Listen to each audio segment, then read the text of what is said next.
So as the caretaker, just have everything ready ahead of time, right? Like if you're getting up to go to the bathroom, make sure there's a clear path, make sure there's toilet paper, the door is open, so you can get them there quickly and then right back in bed.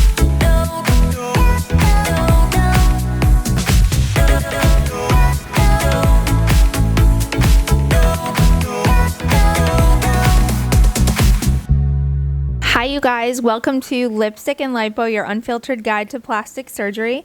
I'm board-certified plastic surgeon, Dr. Ashley Amalfi, with my dear friend and board-certified plastic surgeon, Dr. Smita Ramanathan, and we are doing a new series for you guys. It's for you, but it's for your caretaker because we get so many questions, and if your caretaker isn't in the office at your visit or your pre-op, sometimes it's hard to know what's expected of them. So this is the video that you can show them, send them the link and be like, hey guys, this is what's up. You're taking care of me after my breast aug or my breast surgery.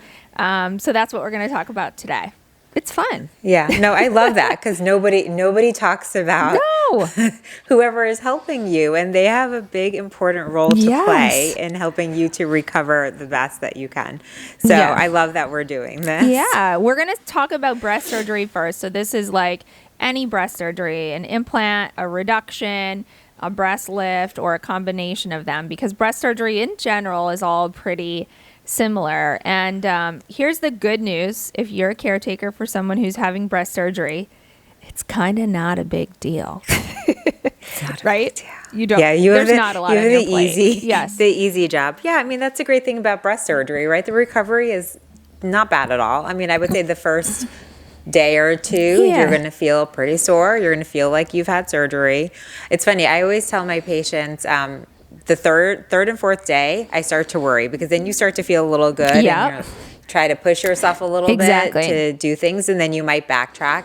And then by 3 weeks, you sort of forgot that you had surgery because you feel almost normal. Too good. And then you start just like automatically, without thinking about, start doing some of the stuff that maybe you shouldn't be doing because of your restrictions.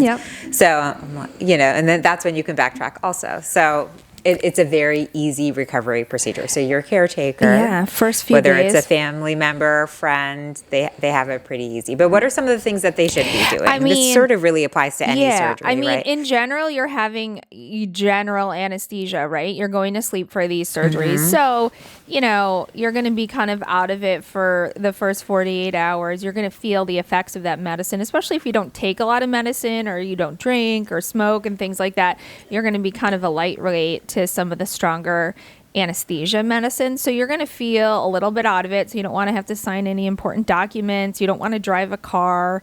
And you're going to feel a little bit groggy and drugged. And that's totally normal. So you want someone around who's just like aware of that to help you in any of those situations. And with that, you're a little unsteady on your feet. So maybe just a little bit more help in and out of the car, walking to the bathroom. And again, after just breast surgery, you're going to be pretty mobile. But again, anesthesia makes you a little bit woozy. So number one, just watch them every time they're kind of getting up and down the first maybe 2 days. Yeah. No, I think that's perfect. Right. I feel like that's the biggest thing, right? It's the anesthesia effect, especially when you're brand new to it. And also the nausea, which, we do everything on our end.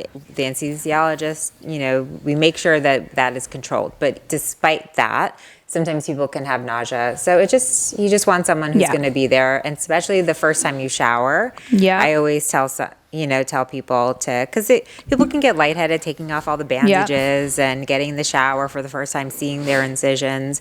So having someone there, and then you have the hot water, the warm water. So having someone there is going to be important. Yeah, that can make you more dizzy and feel a little bit more out of it. So as the caretaker, just have everything ready ahead of time, right? Like if you're getting up to go to the bathroom, make sure there's a clear path, make sure there's toilet paper, the door is open, so you can get them there quickly and then right back in bed. And then for the shower, have all the stuff ready, right? Like have a little seat in the shower, everything ready for them so they can take a quick, cool shower.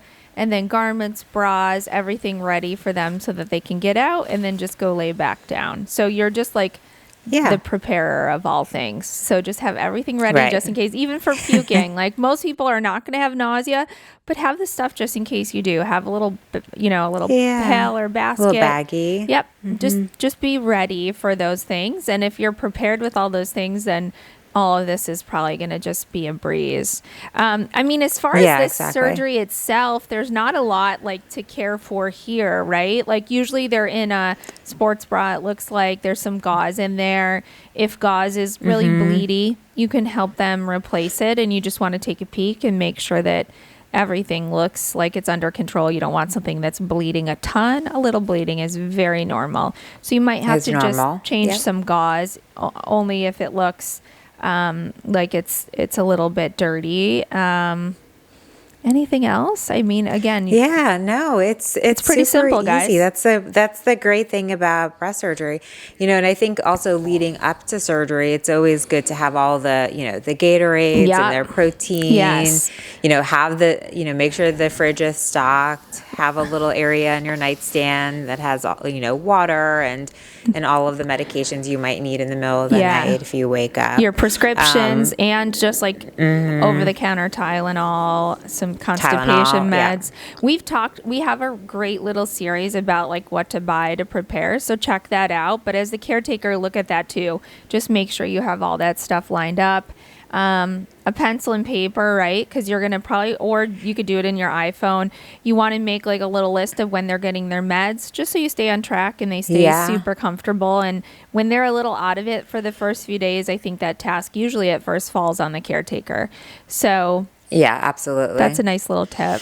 Other than that, don't stress it. Right. You're going to, watch a lot of TV, answer a lot of emails, and your breast patient is going to be super happy, and you're on food duty too. Happy. So make sure, yes. you know what the Grubhub order is or whatever, because they're not going to be wanting to get up and cook. So that's it. It's not that big of a deal.